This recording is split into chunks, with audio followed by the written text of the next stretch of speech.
హరి ఓం. నమో కృష్ణ నమో కృష్ణ. కృష్ణం వందే జగద్గురుం. మనం భగవంతుడికి పరీక్ష పెట్టకూడదు, భగవంతుడే మనకు పరీక్షలు పెడతాడు. ఇక్కడ గజేంద్రుడి విషయంలో కూడా అదే జరిగింది. గజేంద్రుడు భగవంతుడికి పరీక్ష పెట్టాడు. ముందు వస్తాడా రాడా, కాపాడ్డా చూస్తాం, ఇలా పిలిచి చూస్తాం, అలా పిలిచి చూస్తాం, ఇలా వేడుకుంటాం, ఏదో అనుకున్నాడు, రాలేదు. ఇప్పుడు అర్థమైంది, అయ్యయ్యో నేను అజ్ఞానంతో భగవంతుడిని నేను అనుమానించాను, ఇంకా నేను అనుమానించకూడదు స్వామి, అయిపోయింది నా పని అనగానే ఆయన కదిలి వచ్చాడు.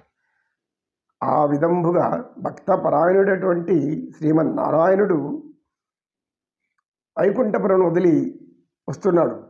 ఆయన ఎవరు అంటే సకల జీవరాశుల్లో ఉన్నటువంటి చైతన్యమైనటువంటి పరాశక్తి, ఆది పరాశక్తి స్వరూపం. అంటే మీ సకల జీవరాశులను ఏ శక్తి అయితే కదిలిస్తూ ఆడిస్తూ నడిపిస్తూ పాడిస్తూ అనేక విధాలుగా జీవింపజేస్తున్నాయో అందరిలోనూ ఉన్నవాడు నారాయణుడు. శ్రీమన్నారాయణుడు అందరి హృదయాల్లో ఉన్నాడు. సహృదయుడైన అన్ని హృదయాల్లో నిశ్చలంగా స్థిరంగా ఉంటాడు ఆత్మస్వరూపంలో. అటువంటి ఆయన లక్ష్మీదేవితో సరసలాపాలు వెంటనే వదిలేసాడు, మర్చిపోయాడు, అంత వదిలేసాడు. ఆమె చివరి పట్టుకుని లాగుతున్నాడు. కొంచెం దూరం వచ్చాక వదిలేసేసాడు. ఎందుకు, ఇప్పుడు అది కూడా ఏదో ఉంది మన చేతిలో, ఎందుకని వదిలేసేసాడు. వదిలేసిన వెంటనే ఆ యొక్క భక్తజన పరిపాలకుడు అలా ఎప్పుడైతే గజేంద్రుడి యొక్క ఆఖరి పిలుపు విన్నాడో ఆ పిలుపు అతన్ని చెలింపజేసింది. వేరే ఆలోచనే లేదు.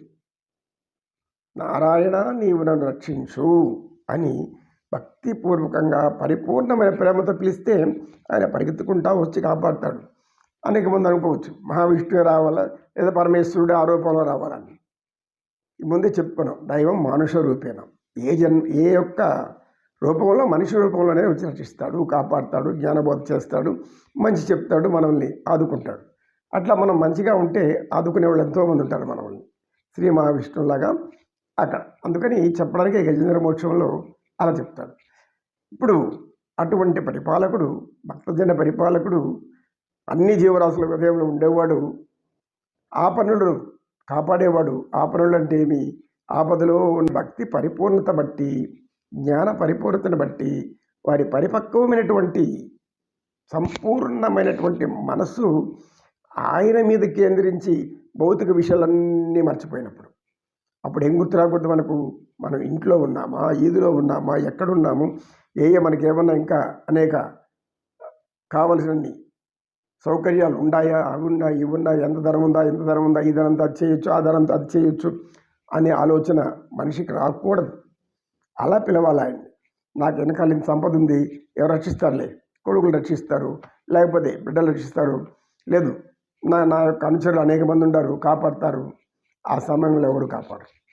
ప్రాణం పోయే సమయంలో భిన్న పోతే పారేస్తామని వాళ్ళకి తక్కువ మంది ప్రాణప్రదంగా చూసుకున్న మన ఆప్తుడు, మన తండ్రి లేకపోతే మన ఎవరో ఇదైపోయారు కదా అని కొంతమంది అన్ని జాగ్రత్తలు తీసుకుంటారు.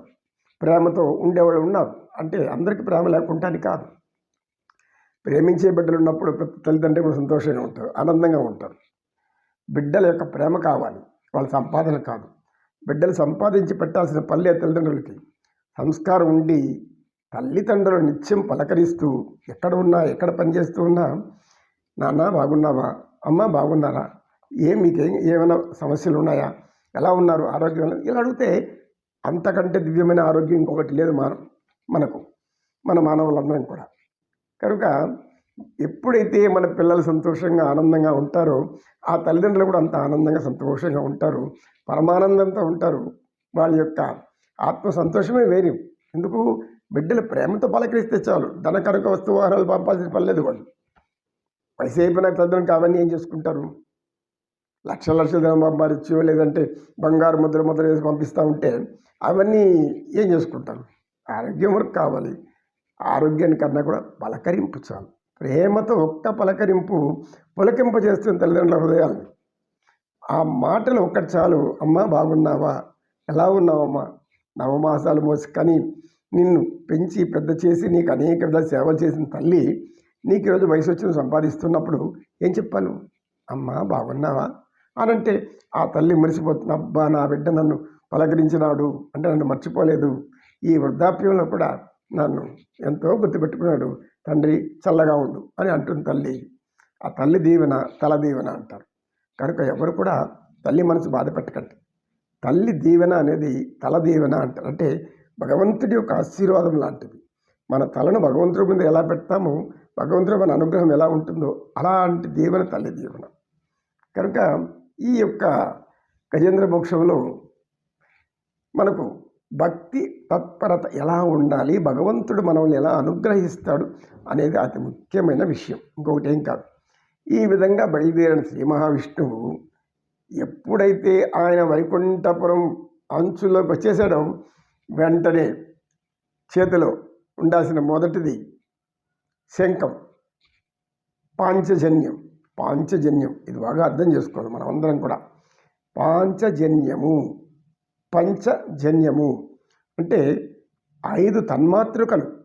ఈ సృష్టికి మూలం 5 తన్మాతృకలు: శబ్ద, స్పర్శ, రూప, రస, గంధ. ఈ తన్మాతృకల నుండి ఈ సృష్టి ఏర్పడింది.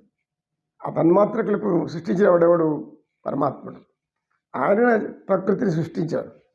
ఈ పంచ తన్మాతృకలు వీటి నుండి వచ్చినటువంటి శక్తితో పంచభూతాలు ఏర్పడి, పంచభూతాలతో పంచభౌతిక దేహం ఏర్పడింది. అంతా మన దేహం అంతా పంచీకరణమే.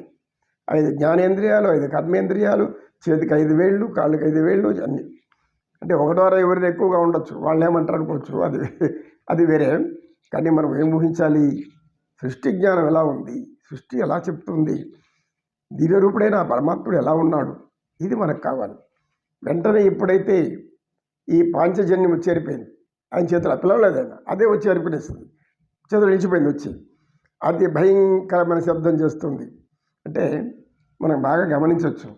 పూర్వం రాజులు వస్తూ కొంటే రాజులు కానీ రాణులు కానీ వీధుల్లో ఏదన్నా ప్రజల కష్ట సుఖాలు తెలుసుకోవాలి వెళ్తూ ఉంటే ఈ అనేక మంది సైనికుల ముందు కూడా వెళ్తుంటారు, డప్పులు కొడుతూ వెళ్తారు, భయంకరమైన డప్పులు కొడతారు. అంటే మీ రాజుగారు వస్తున్నారని తెలియజేయాలి. ఇప్పుడు కూడా మనం చూస్తాం, నాయకులు వస్తున్నారంటే ఎవరొకరు ప్రధానమంత్రి లేకపోతే ఇంకే మంత్రి వస్తున్నారంటే వెంటనే గుయ్యి గుయ్యి అని అనేక శబ్దాలు చేసుకుంటూ వెళ్తుంటాయి. అంటే మీ అందరూ తప్పండి, దూరంగా ఉండండి, ఎవరు కూడా రాకూడదు, అడ్డు రాకూడదు, ముందుగా వచ్చే చక్రవర్తి రావచ్చు. ఆ విధంగా పరమాత్ముడు అక్కడి నుంచి కదిలినప్పుడు ఆయన చేతిలో ఉన్నటువంటి పాంచజన్యము అంటే మీ పంచభూతాలను జనింపజేసినటువంటి ఆ శబ్ద ప్రాణశబ్దం అని, అందులో వచ్చేటటువంటి శంఖానాదము పరమేశ్వరుడి యొక్క ప్రాణస్వరూపం, ప్రణవస్వరూపం, ఓంకారం. భయంకరంగా ఓం అనే శబ్దంతో వినబడుతుంది. అది ఈ పంచ తన్మాత్రలు పంచభూతాలు చలించే విధంగా శబ్దం చేసింది. అది కృష్ణం వందే జగద్గురు.